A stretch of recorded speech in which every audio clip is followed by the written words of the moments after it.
Hi ಎಲ್ಲರಿಗೂ ನಮಸ್ತೆ, welcome back to Aishwarya YouTube channel. ಎಲ್ಲರೂ ಹೇಗಿದ್ದೀರಾ? ಇವತ್ತು ಕ್ವಿಕ್ಕಾಗಿ ರಾಗಿ ರೊಟ್ಟಿ ಹೇಗೆ ಮಾಡೋದು ಅಂತ ನೋಡೋಣ. ನಿಮ್ಮನೆಲ್ಲ ಏನಾದರೂ ನೈಟ್ ಮುದ್ದೆ ಉಳಿದಿದ್ರೆ ಈ ರೀತಿ ಮಾಡ್ಕೊಳ್ಳಿ, ತುಂಬ ರುಚಿಯಾಗಿರುತ್ತೆ, ಹಾಗೆ ತುಂಬ ಈಸಿಯಾಗಿ ಕೂಡ ಮಾಡ್ಬೋದು.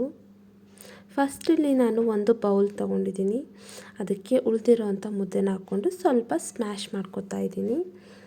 ಅದಾದಮೇಲೆ ಚಿಕ್ಕ ಚಿಕ್ಕದಾಗಿ ಕಟ್ ಮಾಡಿರೋಂಥ ಈರುಳ್ಳಿನ ಸೇರಿಸ್ಕೊತಾ ಇದ್ದೀನಿ. ಅದೇ ಥರ ತುರಿದಿರೋಂಥ ಕ್ಯಾರೆಟ್ನ ಹಾಕ್ಕೊತಾ ಇದ್ದೀನಿ. ಹಾಗೆ ನೀವು ಬೇಕಿದ್ದರೆ ಸಬ್ಬಸಿಗೆ ಸೊಪ್ಪು ಕೂಡ ಆ್ಯಡ್ ಮಾಡ್ಕೋಬೋದು.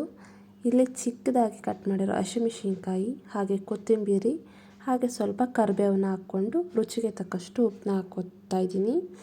ಅದಾದಮೇಲೆ ಇದನ್ನು ಫಸ್ಟ್ ಮಿಕ್ಸ್ ಮಾಡ್ಕೊಳ್ಳಿ. ಅದಾದಮೇಲೆ ಸ್ವಲ್ಪ ಮೆತ್ತಗಿದ್ದೇ ಇರುತ್ತೆ, ಅದಕ್ಕೆ ನೀವು ರಾಗಿ ಹಿಟ್ಟನ್ನ ಹಾಕ್ಕೊಂಡು ಚೆನ್ನಾಗಿ ಕೈಗೆ ಅಂಟದ ಹಾಗೆ ಮಿಕ್ಸ್ ಮಾಡ್ಕೊಳ್ಳಿ.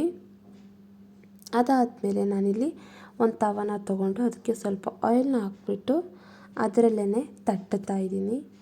ಅಥವಾ ನೀವು ಬಟರ್ ಪೇಪರ್ ಮೇಲೆ ಆಯಿಲ್ನ ಹಾಕ್ಕೊಂಡು ಕೂಡ ತಟ್ಬೋದು, ಅಥವಾ ಬಾಳೆ ಎಲೆ ಕೂಡ ಯೂಸ್ ಮಾಡ್ಬೋದು. ಈ ರೀತಿ ಕೈಯಲ್ಲೇ ತಟ್ಟಿದರೆ ಆಯಿತು, ಕಿತ್ತೋದ್ರೂ ಪರವಾಗಿಲ್ಲ. ಹಾಗೆ ನಾವು ಕರೆಕ್ಟ್ ಮಾಡ್ಕೋಬೋದು. ಅದಾದಮೇಲೆ ಚಿಕ್ಕದಾಗಿ ಈ ರೀತಿ ಮಧ್ಯ ಹೋಲ್ ಮಾಡ್ಕೊಳ್ಳಿ ಬೇಯೋದಕ್ಕೆ. ಅದಾದಮೇಲೆ ಸಣ್ಣ ಉರಿಯಲ್ಲೇ ಇಟ್ಕೊಂಡು ಲಿಡ್ನ ಕ್ಲೋಸ್ ಮಾಡಿ ಬೇಯಿಸ್ಕೋಬೇಕು. ಯಾವುದೇ ಕಾರಣಕ್ಕೂ ಹೈ ಫ್ಲೇಮಲ್ಲಿ ಬೇಯಿಸ್ಕೋಬಾರ್ದು. ಈ ರೀತಿ ಎರಡು ಕಡೆ ಬೇಯಿಸ್ಕೊಂಡ್ರೆ ರಾಗಿ ರೊಟ್ಟಿ ರೆಡಿ ಆಯಿತು. ತುಂಬ ಈಸಿಯಾಗಿ ಮಾಡ್ಕೋಬೋದು.